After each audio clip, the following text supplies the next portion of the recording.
What's going on, guys? Good evening and welcome to the podcast. It is Stateside Footy. It is pre-match build-up, U.S. versus Belgium.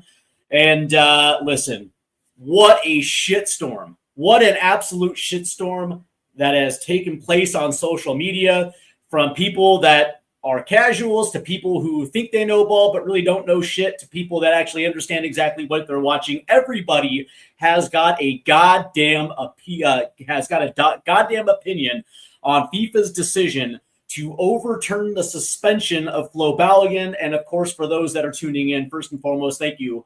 By the way, please make sure you hit that like and subscribe button and also hit the notification bell. We are over 500. We are pushing to 1,000. And of course, if you guys are tuning in here on TikTok Live, it's great to have you aboard. Please do me a favor. The link is in the description. Head on over to YouTube and hit that like and subscribe button. All right. So the big news of the day is this guy, Flo Balogun, has been reinstated by FIFA according to Article 27, where the infractions committee can intervene and suspend the suspension, and that's exactly what they have done. Now, from everything that I have heard, the U.S. Soccer Federation was heavily involved petitioning FIFA to get them to, I guess you can say, allow Flo Balogun to play under Article 27. Now, essentially what that means is that FIFA unilaterally has the decision to step in. And they certainly have. And so now Flo Balogun is going to be available tomorrow. And understandably, it pisses off everybody that is not American. Well, who gives a shit? Because you guys weren't really rooting for us to begin with anyways, and it is what it is. It's all a part of the don't hate the game, don't hate the player, hate the game. That is my advice. Don't hate the player, hate the game, because this has nothing to do with Flo Balogun. Flo Balogun, as a matter of fact, took it like a man. After he gets sent off, he said all the right things, and he was preparing not to play, and then all of a sudden today he is actually playing. So, now here's the thing, because I am torn. I got to admit, emotionally, man, I'm a little torn on this one, because on the one hand, as a U.S. supporter, I'm elated. Of course I'm elated. You know, our most productive striker, our talisman, will be available against Belgium. And from that standpoint, yeah, you damn right, I'm absolutely excited. Because, quite honestly, you know, I had no idea how the hell we were going to figure our way around this one. You know, we would have needed like 2 Scooby-Doos, 2 mystery machines to figure out this mystery. But in the 11th hour, FIFA comes and it's like, all right, great. But from an integrity standpoint, I get a little peeved, because this is a part of the history of the World Cup. For those that don't know the history of this, there has been nothing but shithousery involved with host nations throughout the course of this tournament, going all the way back to Uruguay, going back to Italy, to Brazil, to Argentina in 78, Spain in 82.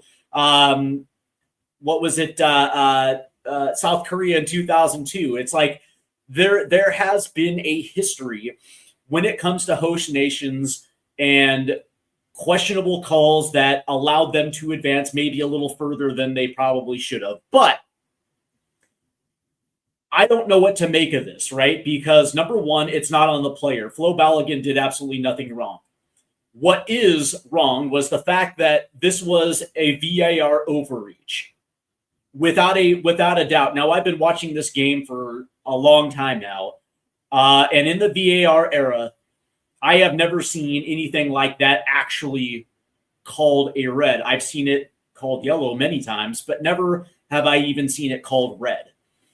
Me personally, I thought it was a gross infringement of VAR to interject itself at that time in the game, and the U.S. go down for 30 minutes. And me personally, now here's the weird part. I thought I saw yellow on the play. I had to go back and watch this damn thing prior to actually coming on today. I went back and watched it, and sure enough, the ref actually didn't even, the ref himself didn't even give yellow. Like it was literally play on. After the whistle, it was play on. and VAR stepped in.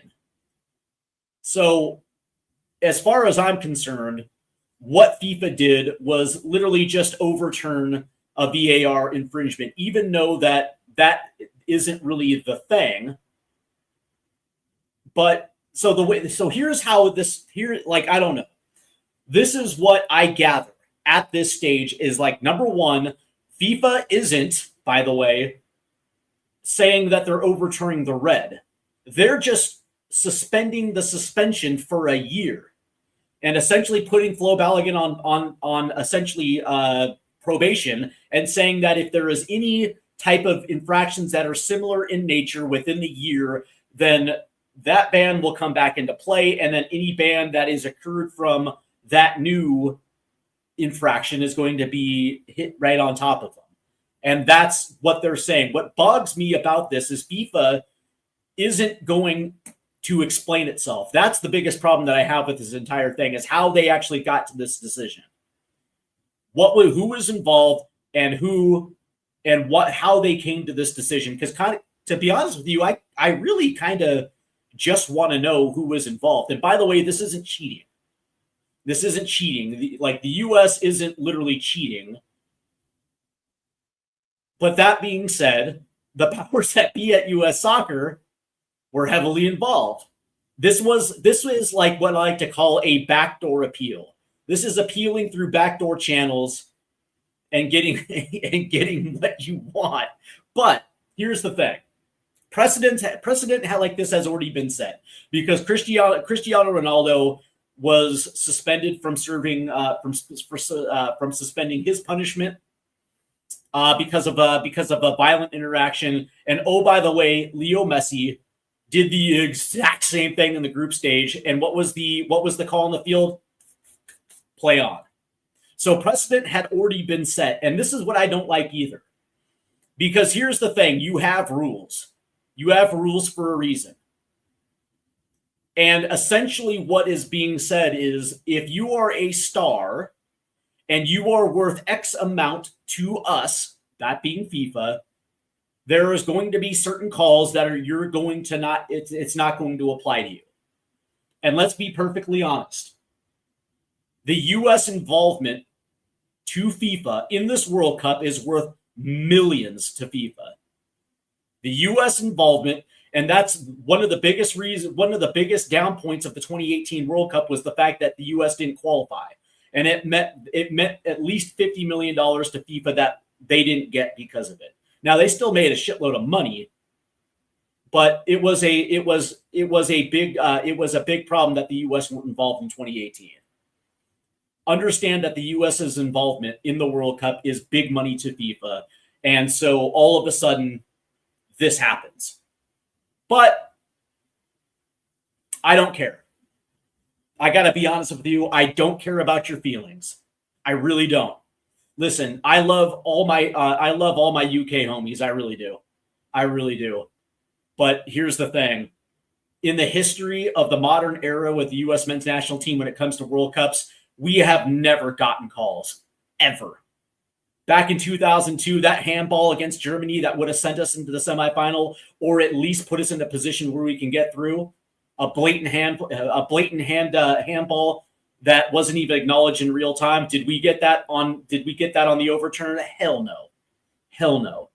We never get these calls. Now all of a sudden we get these calls and it's like, shit, man, we finally arrived. We finally arrived. We're actually acknowledged. Ah, yes. But here's the thing. Like, you can call it corrupt. You can call it anything you want. All I know is our best player will be on the pitch tomorrow night.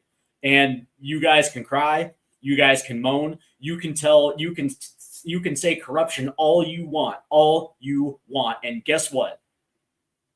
Nothing is going to change. I know that Belgium is trying to appeal it. Guess what? Good luck with that. FIFA has already made the ruling, and these, by the way, they're not going back on it. All Belgium can do is pull out, and if you pull out, cool.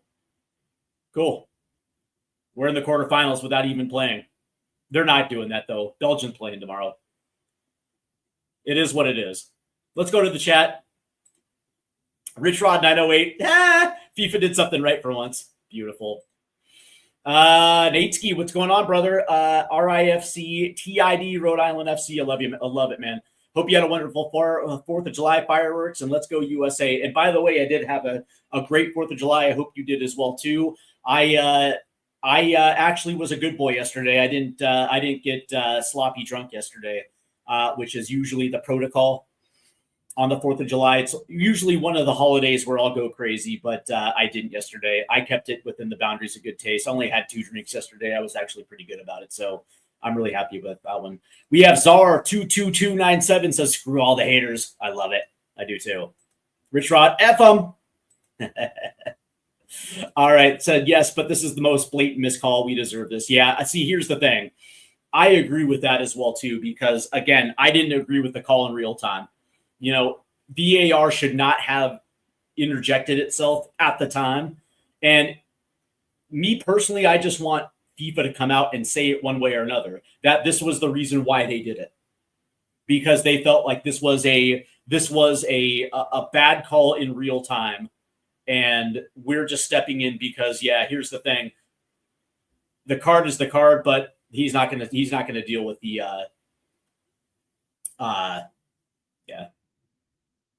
he's not going to deal with the suspension. You know, it's cool. It's cool when, you know, Ronaldo and Messi get it, but once an American gets that same respect, hell hath not been scorned like a European who already hates the U.S. And what's funny is I was reading about, like, it's like Mauricio Pochettino shouldn't start him, or Flo Balogun should do the honorable thing. It's like, yeah, whatever, dude. Yeah, never in a million years will that happen, where the U.S. are going to appease to a European base that already is not supporting us to begin with anyways. Yeah, like, your feelings matter. Please spare me the virtue signaling. Spare me. And it was overdue due to protocol, not the foul itself. Okay, fair. Adrian, Spurs diehards, TTID, good evening. What's going on? Good to see you. What's the weather like in Mexico? Probably shitty. Probably humid. Let's see. Now Flo goes out there and gets 2 goals. FIFA won. Any other nation complaining about this are cowards. We never get the calls. Brazil, Argentina, England all get the breaks. Man up, Buttercups. Take the other side for once. Be adults. I love you, Rich Rod. I really do. The Red Devils will bring you hell. Hell. Brimstone. All right. So now that we have that taken away, and by the way, congratulations to Norway on their 2-1 victory over Brazil. The mystique is dead, and I love it. Haven't been the same since Germany absolutely beat the crap out of them in 2014. But the reality is that this was going to happen. I didn't think it would happen this soon, but I knew it was going to happen. You're not going to get very far with one dude carrying the load of your attack. Eventually, you're going to have to find second and third options to figure out a way to score goals. And Brazil, just didn't have it. And on top of that, I said it this morning on a live stream on TikTok that my biggest issue with Brazil is I felt like Brazil was kind of old, especially in their midfield. But also, it's like they don't have the legit goal scorers like they used to, where they had second, third options. It's like you have Vinny Jr., who is great. Like, Vinny Jr. is a legit baller, But again, you're carrying Mateus Cunha. You're starting Mateus Cunha, and you're carrying Igor Thiago off the bench, and it's like you're carrying guys with zero experience in international tournaments, especially these type of international tournaments. And the guys that you're leaning for in the midfield are kind of old. And now you're going up against a guy like Erling Haaland, who good luck. And the only chance that Brazil had was maybe Norway's defense was going to leak a few goals, and maybe that could lead to a closer match. But it all starts with, can you neutralize a guy like Erling Haaland? And once he gets into the air, it doesn't matter. It's automatic. And we saw that too on that first goal. The header goal, it was just brilliant. Erling Haaland, by the way, he's already had his coming out party, but on an international level, it's like, Jesus. And now he's tied on goals with Messi. Erling Haaland is just an absolute stud. And he has single-handedly carried Norway into the quarterfinals. And I'm very elated too, by the way. Congratulations to all those in Norway. I saw a watch party in Oslo, and I'm very happy for the Norwegian folks that are getting to experience what it's like to make a deep run into a World Cup, and I couldn't be more thrilled. But for Brazil, it's back to the drawing board. The good thing is that you have Carlo Ancelotti for the next 4 years, and hopefully Carlo is going to be able to, he's going to maybe unearth some talent, whether that's in Brazil or in Europe, and reshape the face of Brazilian football, because it really does need an overhaul. And it needs to actually unearth some more gems there in order to get the 5-time world champions back up onto a level that I think everybody certainly thinks that they should be. Let's see.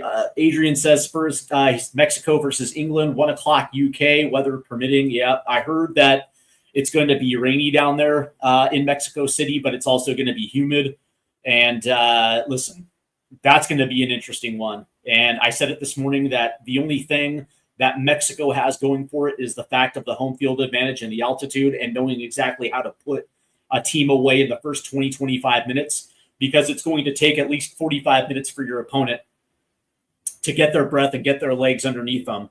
And if Thomas Tuchel knows how to manage that first 25 minutes without conceding, England will be just fine. England will be just fine. But that being said, if Tuchel botches this up and Mexico is able to get that lead early, good luck, because that is the secret sauce for Mexico. Playing down in Estadio Azteca, they know exactly how to put a team to the sword early. And trust me when I tell you, I have seen it on multiple occasions when Mexico plays the United States down there. Even when the United States are the better team, it doesn't necessarily matter. If there's one team that knows exactly how to take advantage of their opponent, it's Mexico. So there's that. All right. The United States versus Belgium. And now that we know that Flo Balogun will be here, now we can actually get to the nuts and bolts of this one. And there are things about Belgium's attack that I absolutely love. And it starts with Trossard and it starts with Jeremy Doku, two wingers that literally can push the pace on any outside back. And we saw a little bit of this back in March. I guess you can say the havoc that they create. Now, it was a little bit different back then because we did have Tim Weah playing at right wing back, and Jeremy Doku just literally ate him for lunch. And it wasn't an accurate representation. But what we did see in that first 45 against Belgium back in March was the U.S. taking an early lead. The script of what Mauricio Pochettino was looking to try to implement even as far back as in March. And that has certainly been the blueprint for the U.S. men's national team in this tournament, is grabbing the early lead, setting the tempo early, and getting the home crowd into it. And we have certainly seen the U.S. rise to very, very good victories in this tournament because of that. And I would probably assume that's going to be the blueprint for this one. What I like about this matchup is because, number one, Vincent Kompany is not a part of that back four anymore. You don't have that leader back there that you had back in 2014 when you have that type of leadership back there. You know exactly how to marshal your troops and make sure that they stay organized, they stay disciplined. They don't have that anymore. And what I like about this is the weakness, as far as I'm concerned, with Belgium is going to be that central defending area between their center back pairing and their center defensive mid, where there is going to be space where the U.S. are going to exploit, not just in the run of play, but also in set pieces as well, too. And I really do believe that this is going to be a game where the U.S. potentially could get a set piece goal, whether that's going to be early. We saw that the first time around back in March, or whether, the United States, where Mauricio Pochettino is going to have a plan where it's going to potentially draw defenders forward that is going to open up space for a Flo Balogun or even a Christian Pulisic in this matchup. On the reverse, the one thing that has me a little concerned is going to be Belgium's attack. Now, the one thing that plays into our favor, number one, is De Ketelaere is not a striker. He's just simply not, right? He's taken the lion's share of the minutes because Romelu Lukaku can't even go 60 minutes, let alone a full 90. And Kevin De Bruyne is not Kevin De Bruyne 2016, 17, 18, 19. He's not that type of dude anymore. And so from that standpoint, it plays a little bit into our favor. But that being said, when you have outside wingers like Trossard, like Jeremy Doku, that potentially could abuse our outside backs, all that's going to do is make their job just a little bit easier. And so from that standpoint, it's kind of like, okay, we have an advantage going forward, but also they do as well too. And so from that standpoint, I'm kind of looking at this as kind of a coin flip. It's going to be who's going to be able to score early, and who's going to be able to hold the lead the longest. That's kind of what I'm looking at this one. But let's go ahead and get into the starting lineups and what I think that the U.S. is going to come out with. And it's going to be exactly what we've seen throughout the entire course of this tournament. In net's going to be Matt Freese. And again, I think this is going to be a good test for Matt Freese. He did not start the first time around against Belgium. That was Matt Turner. And of course, the back three was not this back three was not in place in that friendly back in March. So Matt Freese will be in goal.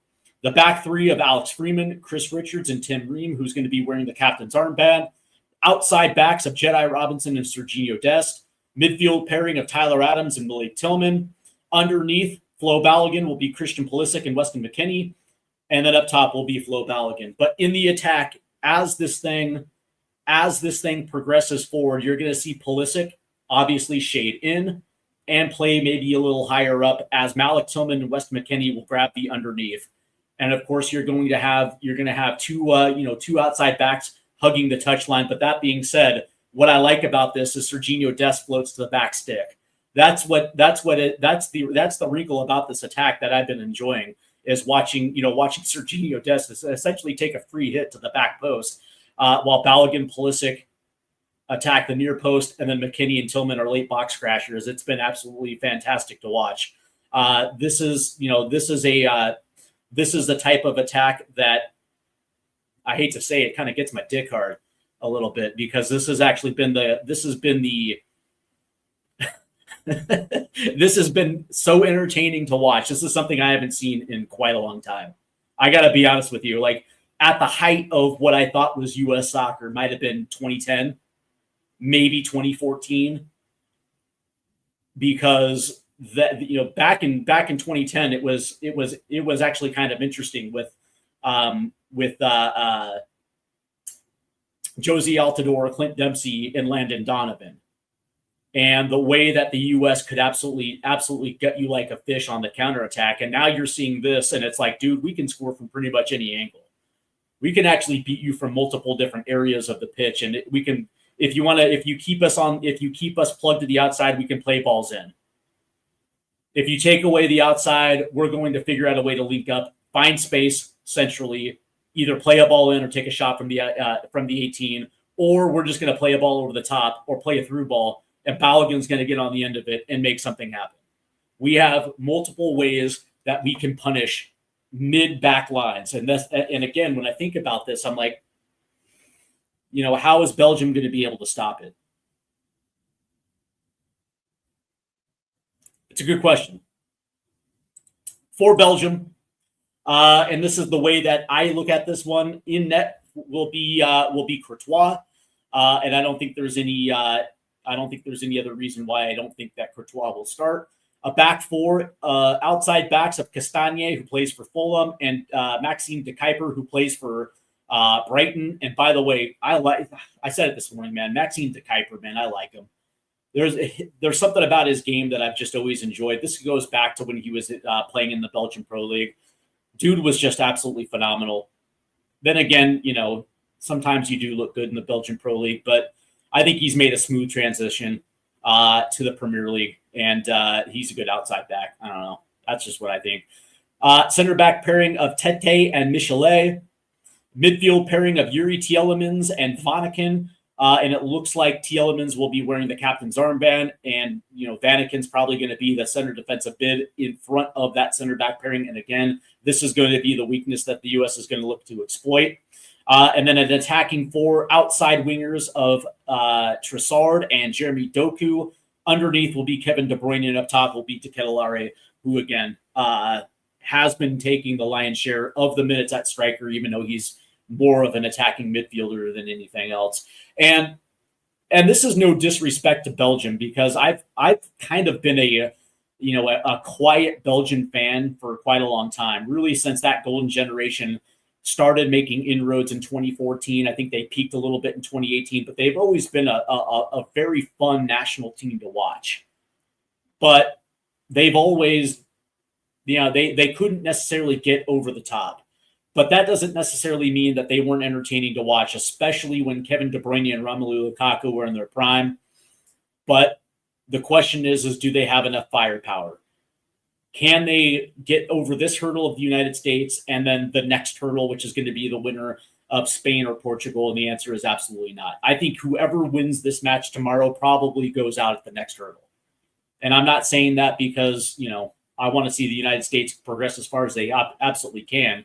But the reality is, once you get past the round of 16 and you get into the quarterfinals, that's when you start meeting the big boys. And those type of teams that have won major tournaments, that know exactly how to win major tournaments and understand that this is not a marathon, this is not a sprint, it's a marathon.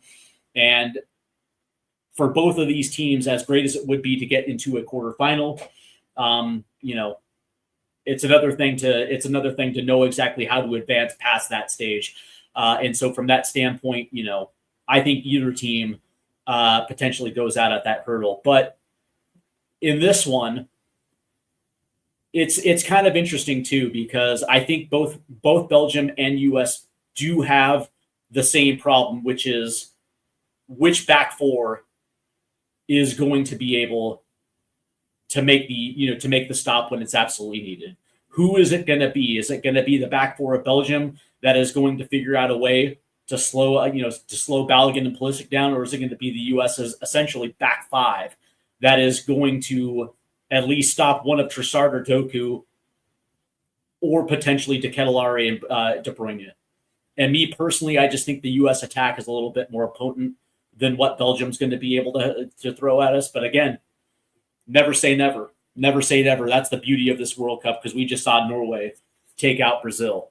And I think a lot of people had Brazil advancing past Norway. So it is what it is.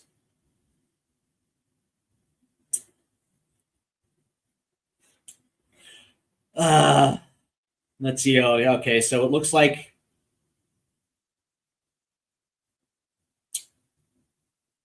who do I got tonight? Mexico, England. I got England. Let's see. I can't believe I'm going to say this, but I think I'm pulling for Mexico. Okay, that's cool. I'm not. U.S. can beat Belgium. Absolutely, they can. Absolutely. No, I literally quality wins out. And again, if Thomas Tuchel is smart, he figures out a way to manage that first 20-25 minutes. And if he's able to do that, and Mexico is still, if this match is still 0-0 at the end of the first hydration break, I think England's quality is going to shine through. Where it gets dangerous is if Tuchel messes that up and Mexico find a way to get that goal in the first 20 minutes. And then once you get the crowd involved, good luck. It's all about managing that first 20 minutes. But I still think England has far more quality than Mexico. But we understand that playing at Azteca Stadium, it comes down to more than just quality. So There's a hurricane incoming. I like that. But it's got to be more than Harry Kane. England can again cannot just rely on Harry Kane. Marcus Rashford and Bukayo Saka have to show up today and give Kane a little bit more support. There's going to have to be somebody else beside Kane to be able to score for England. But yeah. And the interesting thing though is I found it funny. I found it funny when Mauricio Pochettino talked with Jenny Taft today. And of course, if you're watching the Fox broadcast, Jenny Taft has got the U.S. covered from all angles. But Pochettino came out and basically said that the players were surprised as Balogun was surprised that he was going to be playing tomorrow. But it's not like the U.S. men were popping champagne corks or anything like that. It was just business as usual, and that's what I actually like to hear. It was business as usual, not getting too high. They certainly weren't getting too low when the red card came out. And from that standpoint, that's what makes me happy about this, because they are 100% focused on the task that's at hand, and that's Belgium. And it just lets you know that they're not overlooking Belgium. They're not looking forward to a showdown between Spain or Portugal, whoever advances from that one. That's what gets me. Happy about this, is because sometimes I wondered about this team heading into the World Cup. I really did, because there were times where you were kind of wondering, is complacency potentially ruining this national team? And the road that Pochettino had to get everybody bought in, was that going to be maybe a task a little too daunting for him, considering he only had 18 months on the job? And and so when I see that and I hear it, I get excited, because finally, this is Pochettino's team. This is absolutely Pochettino's team, without a doubt. These players are 100% bought in. They actually seem to be enjoying themselves. Like, for me, I couldn't remember the last time that you saw the U.S. actually enjoying their time on the pitch. It's been actually quite a while, because I think in certain circumstances, I think, it felt like a job for a while. And that certainly felt like that during World Cup qualifying for 2018. And it did seem like that during World Cup qualifying for 2022 as well, too. But it's just, when you see the smiles on the faces of the players, you can tell that they're enjoying the moment, and they're not letting the moment get to them. And that, for me, is absolutely fantastic.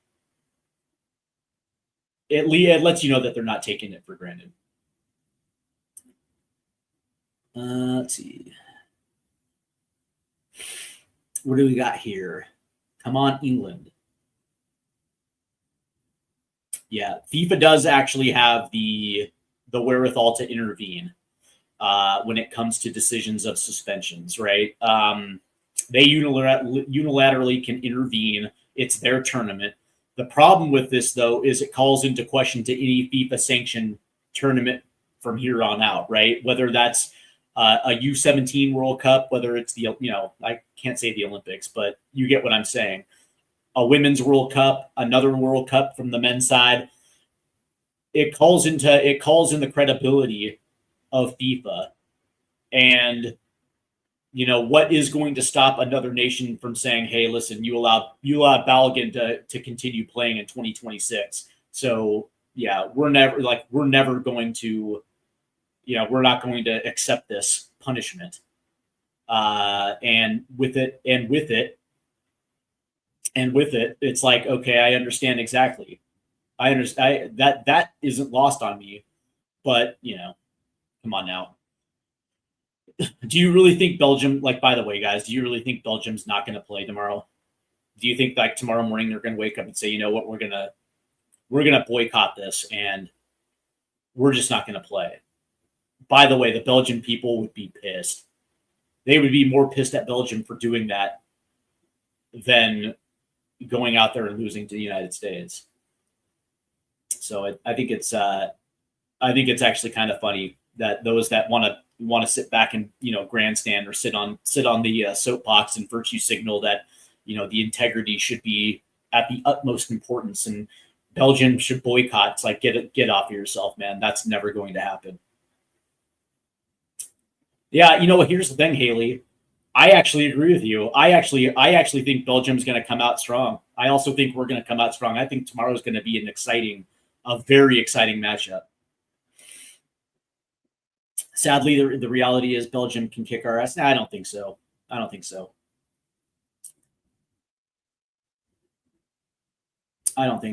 I think we're evenly matched with Belgium. I actually do believe that we're at the Belgian level now. That's kind of where we're at, and that's what gets me excited about the 2030 cycle and the 2034 cycle, because I know exactly what's coming on the horizon with the youth that's coming into the senior national team in the next 4 years, and I'm like, ooh, I'm excited. I haven't seen a crew of this young, talented players since the Project 2010.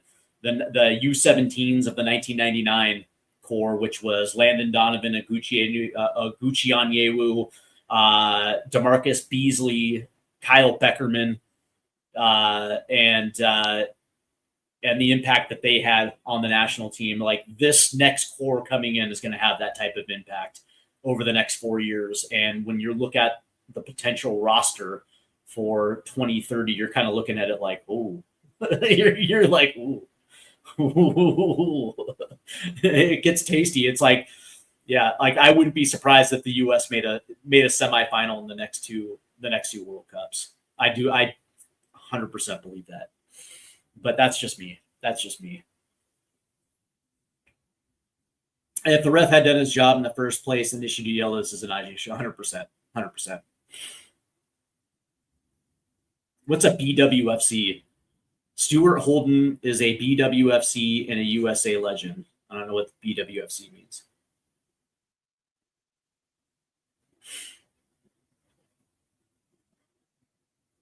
I don't think any politicians got involved. I know there's this rumor out there that the White House called. Like, I don't believe that. Oh, Bolton Wanderers. Gotcha. I don't believe at all that the White House got involved. Not even for one moment do I believe that. But I do believe that the U.S. Soccer Federation was heavily involved. That I can believe 100%. That's something that the U.S. Soccer Federation would do. Me personally, I think that the U.S. Soccer Federation are full of cunts. It's the one aspect about U.S. soccer that I absolutely hate. The federation is no longer a governing body. They are a promotional arm, which is why I can believe that they intervened with FIFA to get Balogun back on the pitch because, just like FIFA, the U.S.'s involvement means to them the same millions of dollars that it is to FIFA. So I can easily see the federation getting involved on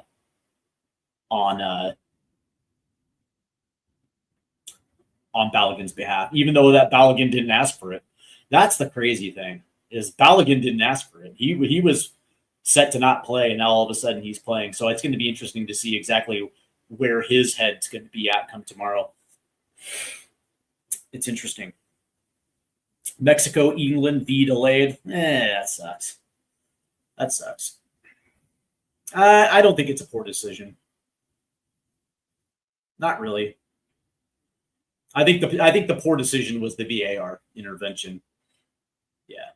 Personally, I do. And I thought that as somebody that has watched this game a long time and as somebody that has been around since the implementation of VAR, I can't recall ever seeing a red card being issued in those type of moments, or VAR even interjecting itself into the flow of game. Usually it comes because the referee on the field is asking for VAR to double check it, not VAR saying, whoa, we're going to step in and take it over from here. Like that's something that boggles my mind. So from that standpoint, it's like I'm happy that Balogun's playing, because at the very least that probably should have been a yellow, not a red. But whatever, it is what it is. Do I like Pochettino more for the USA or Spurs? I like them both. I like Pochettino for both, and I hope my thing is that I hope that Pochettino resigns for 4 years and that it times out that after 2030 he's able to go back to Spurs. I'm greedy. I do believe that Pochettino wants to end up back at Spurs. He wants to run that back. But I do think that tomorrow it's going to be a fun and exciting game. I can see this thing going to penalties, and I can also see this thing being done in the full 90, going both ways. Although I do think that the USA are going to continue to stick to the game plan that's made them successful. They're going to try to get that early goal, try to get the home crowd behind them, and understand like this is a different soccer market. This is Seattle.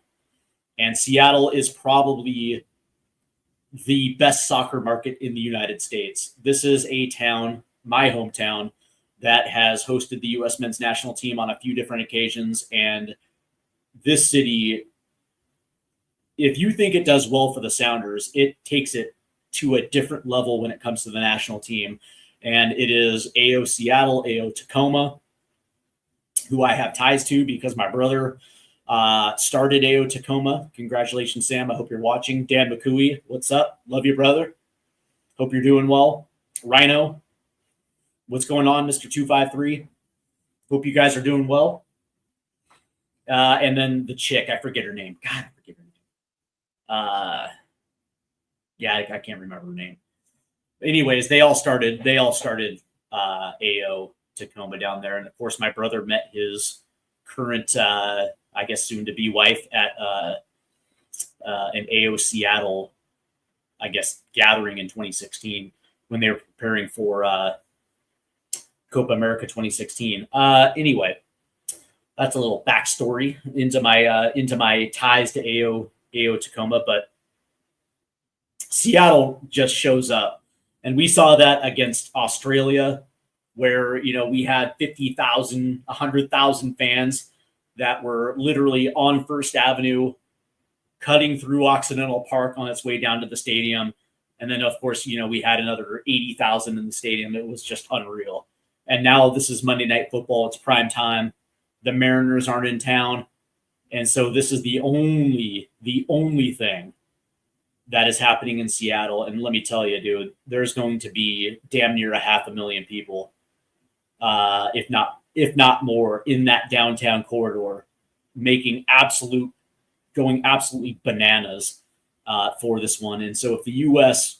happen to get that early goal, it's over.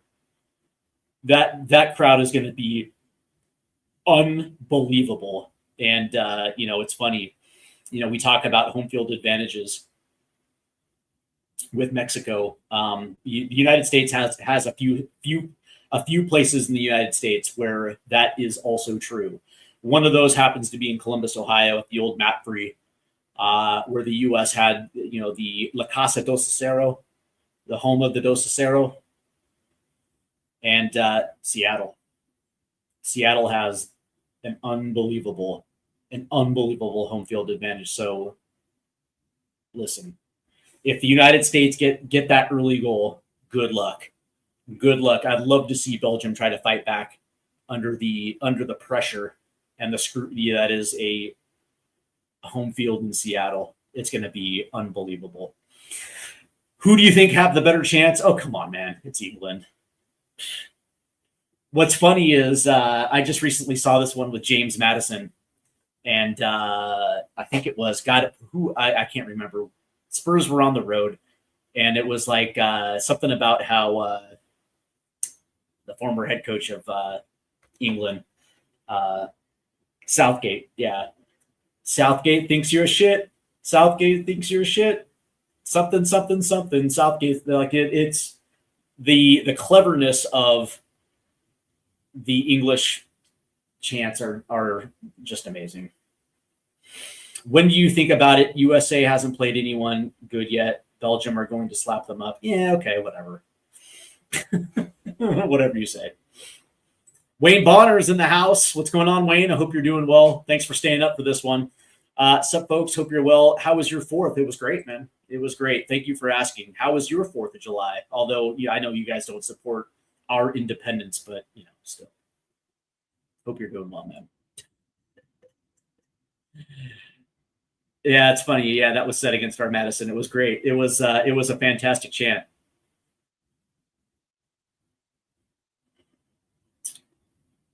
It was great. I've always appreciated English chanting. It's great. He shoots with his left. He shoots with his right. Our boy Clint Dempsey makes Drogba look shite. Great. Great. So, yeah, let's go ahead and get into it because I do believe that the U.S. will win tomorrow. I got this thing 3-1. The U.S. advances to their second quarterfinal. And, of course, we advanced in 2002 in a game where we probably should have won except for a handball that didn't get called way back in the day. But, again, I think it's going to be interesting, too, because I also believe the same characteristics of this game you're probably going to see tonight with Mexico, England, that home field advantages are going to play a role. Just how much of a role, it's yet to be seen. And this is also going to come down to coaching. It's like, who do you believe, is going to be the better coach in this matchup? Do you think it's Rudy Garcia or do you think it's Mauricio Pochettino? And personally, I'm putting my money on Pochettino for all the reasons that you think I'm going to, that I'm going to state. And I think a lot of it has to do with the fact that he has been in far bigger games than Rudy Garcia. He's coached, Spurs to the highest of heights. He also did it with PSG and also in some regard with Chelsea as well, too. He's done it in the highest, the best league in the world. And, there's not going to be a lot of pressure that's going to be able to get to him. And if you're asking me, is he going to be able to outcoach Rudy Garcia? Yeah, because we've already seen it twice in this World Cup in the group stages against two opponents that we faced last year in 2025 with Paraguay and Argentina. The familiarity of already having seen them and understanding exactly the nuances in which these coaches are going to operate. And me personally, it's like we just saw him back in March, and you don't think that Pochettino and his staff are going to be ready and have this team ready to face Belgium? Come on, man. It's this, I guess the same applies to Belgium as well, too. But the difference is like when Belgium saw us, we weren't playing with our starting 11. We just weren't. And, we still put in a pretty good 45 before we rotated out. And so this is going to be interesting to see. It's going to be interesting to see exactly how this thing comes down to it. So Red Snorlax says Belgium are so bad. I agree. Wayne Bott, let's see. Rich Rod says we win and then we beat Spain. Spain outshoots us 20-5, but 3 of those 5 go in and we win 3-2. Off to the semifinals. Wouldn't that be fucking amazing? If we beat Spain again. That would be something. Although, let me ask you a question, Rich Rod. Wouldn't you rather have Portugal beating Spain? Just curious.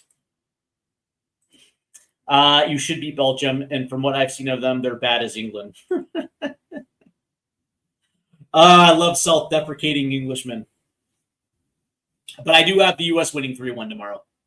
I really do.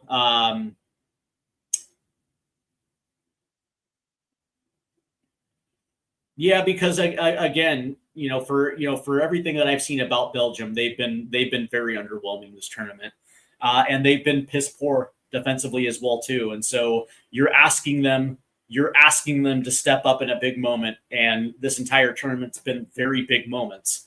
They've had very big moments this entire tournament, and they've been lackluster. Now all of a sudden you're asking them in Seattle, in one of the biggest markets in this country, that they're going to be able to step up and handle the pressure. Okay. Maybe I'm wrong. But I think I'm right. Rich Rod says, I think we can beat Portugal, but I think Spain is by far better. Portugal got lucky. Yeah, probably. Ugh, I don't know, man. Maybe I just. Yep, US are a team that up for a fight. Belgium are not. 2-0 to the US. Amen. Glad to see that Belgium have that one game suspension thrown.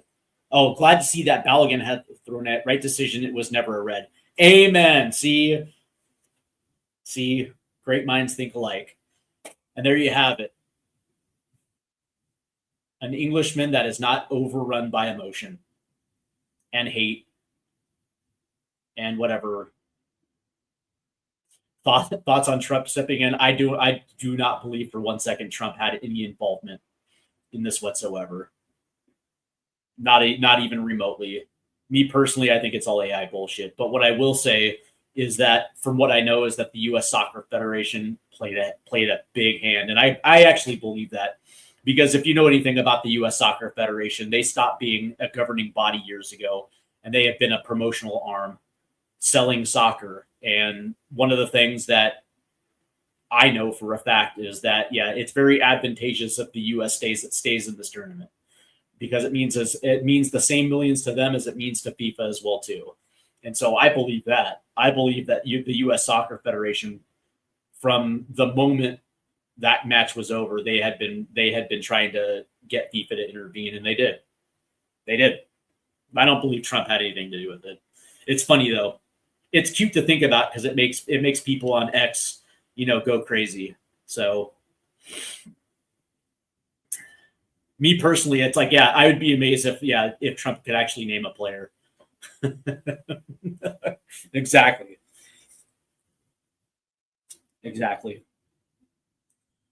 Yeah, I don't even think the White House is plausible. All right, so Mexico, the England kickoff put back to 2:00 UK. Okay, yeah. So that sucks, man. That sucks. But that being said, I remember having to wake up at 3:00 in the morning to watch the U.S. play in Japan, South Korea in 2002. This is just a part of the World Cup. It's going to be held in parts of the world that are not conducive to your convenience, and so unfortunately, yeah, you're going to have to stay up, or you're gonna have to go to bed and then wake up to watch it. And it just is what it is. I like the people that think Trump actually had something to do with it. That's awesome. I don't believe it, but I like it though. Jay here said Trump is so clutch. Trump has the clutch gene. I like it though. That actually makes me laugh. Let's see. FIFA really screwed the pooch on the Mexico-England game. Kickoff now 9 p.m. Eastern. Yeah. They did. Well, listen, man. Is this a... yeah, it's going to be 9:00 here, Rich. Yeah, I don't know, man. I think they're waiting for the weather to lighten up a little bit. Me personally, I just play it. Is it true? Is Flo really back? Yeah, Flo, baby. Flo is back. Flo is back, baby. Get on board. You know what's funny is I actually kind of wish that they would have pushed the match up, to 5:00 Eastern, 2:00 Pacific, 10:00 GMT. That would have been like better for everyone around, including all my homies across the pond in the UK. The idea, I don't think there's another game going off tonight either. I don't know, man. Maybe it would have made sense to push that to a time where it would have been a little bit better suited for those that are in the UK. But let's see, didn't Mexico's other game get delayed? Mexico utilizing the weather to tire out opponents. Shame on El Tree. I just got to be honest with you. I don't care about Mexico. I really don't. And to those Americans that are supporting Mexico, shame on you. You guys don't understand the rivalry. It's like, here's the thing. I love Mexico as a country, and I like the Mexican people, and I like the Mexican history and tradition. But when it comes to the rivalry, I got no love for Mexico. And there's no way in hell I'm rooting for Mexico. I could care less. They don't need my support, for their participation to make this look good for the Confederation. Like, they have their own fans to do that. Here's the thing. I found England supporters insufferable this entire tournament, but guess what? I'm still rooting for England. 100%, I'm rooting for England. Because you know why? F Mexico. Yeah, like, if you want an American to support Mexico, we got Landon Donovan for that. That's his other team. You know what I mean? Yeah, remember the Alamo. Exactly. And that's the thing. It's like, yeah, hell no, I'm not rooting for Mexico. You got me confused with, somebody else that, wants to root for Mexico because it would be like PC. It's like, man, screw all that noise. They're a rival for a reason. All right. So I have,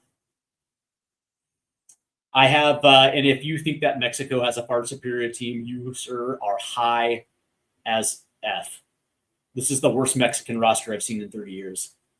England's quality, like, Mexico doesn't even have a world-class player, let alone like multiple world-class players. England's quality is so good, but Mexico does have the home field advantage. They know how to destroy teams at that altitude. And that's what they have going for them.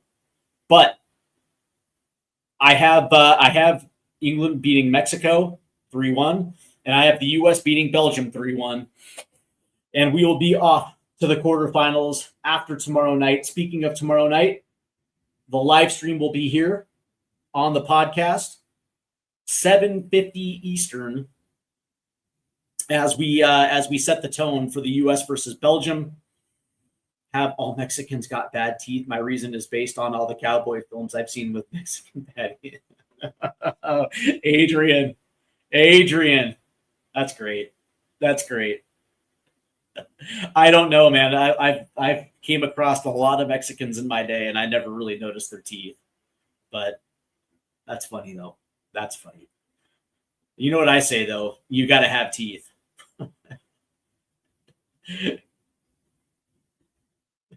Roly-polies everywhere. Look around the club, booty everywhere. And I'm ready to talk Nadia and Veronica here. She's a roll in the hot spot for a Heineken beer. Pull up a chair, invited to cheers. I swear, no drama. Anyways, there was an Obi Trice song called "Gotta Have Teeth."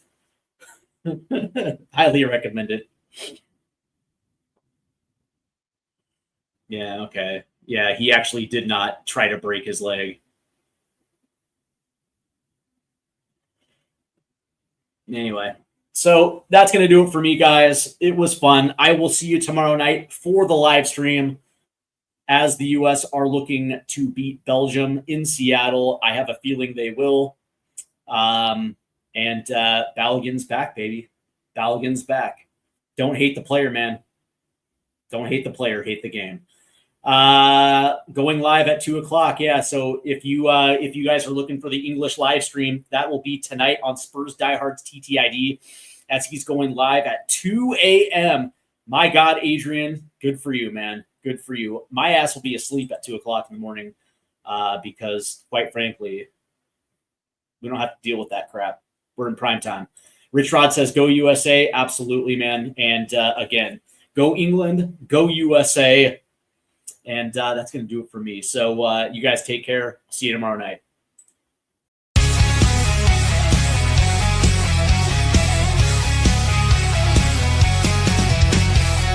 Rusted goalposts under fading sky.